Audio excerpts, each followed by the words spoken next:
Bonjour et bienvenue sur votre chaîne. Avant de commencer, quelques minutes pour vous remercier. Binonyo Sobodala qui est belé à côté de la vidéo précédente. Et puis, qui va commentaire, qui va j'aime, va partager qui vraiment que Dieu vous bénisse énormément. Les lots.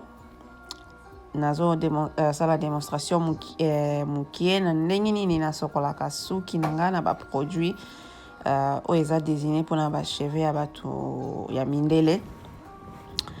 Alors pour commencer, petit conseil suki ya moto nyonso tu te ebongaka na shampoing, surtout basuki na biso ya bato ya mwindo ezalaka vraiment fragile et puis ekaukaka noki. Donc shampoing ezalaka vraiment recommandé, et surtout shampoing oyo eza na sulfate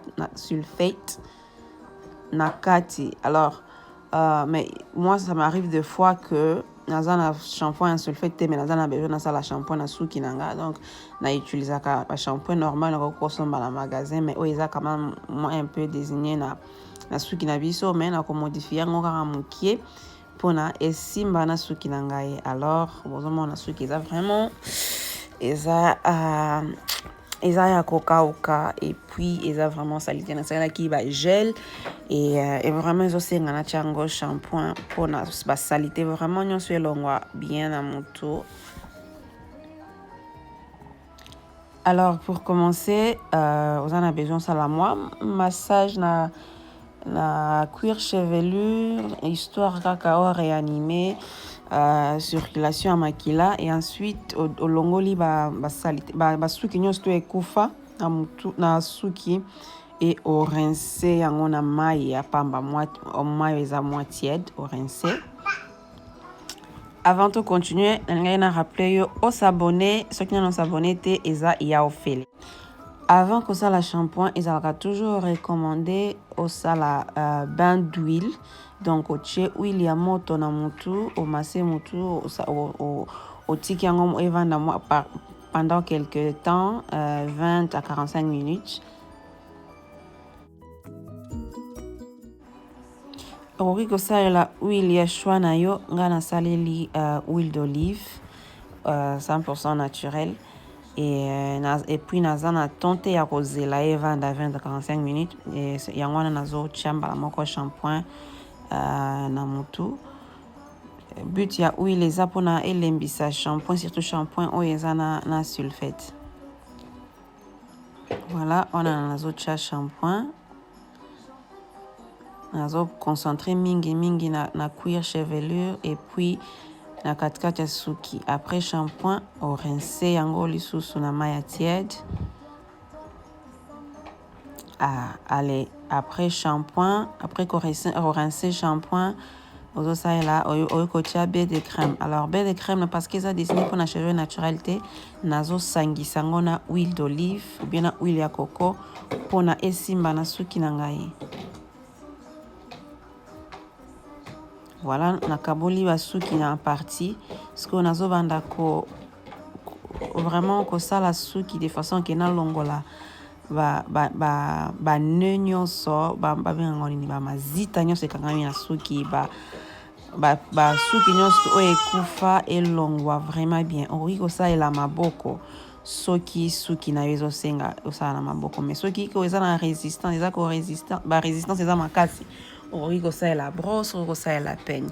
La préférence kosalela maboko, après soki eza na résistance na saleli brosse. Voilà, après otiango na banat. Secret ya kosokola suki naturel eza kaka kosokola ngo ntango komi na niveau ya suka pona o rincer osilisa, il faut otiango na banat, parce que soki otiango na nat te oko regretter okoyoka posa o défriser suki, surtout pona bato oyo bazalaka suki ebele et puis suki ya makasi. Donc ezala pona bana sala suki sokola suki ya mona toujours na ba section, et puis après soko silisi kosokola ngo otiango directement na banat pona ozala na facilité ya kokanga ngo, après ya ko style yango après. Voilà, wana nazotia beurre de crème nazosala partie par partie nazosala na maboko me soki namoni ke résistance eza makasi nazozwa peigne ou brosse mpona nalongola basuki nyonso oyo ezokosala résistance na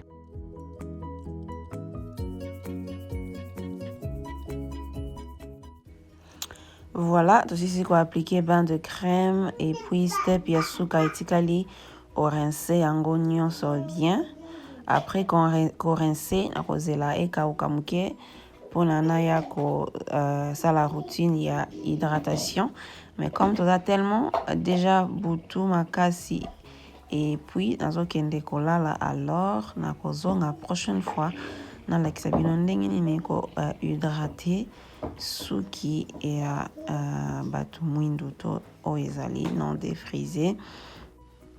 Merci na ndenge bozalaki ebele kolanda video oyo soki oza na idée commentaire suggestion vraiment kohésite te otieli biso na commentaire bato ozoyamba bacommentaire nyonso sauf ya kofinga.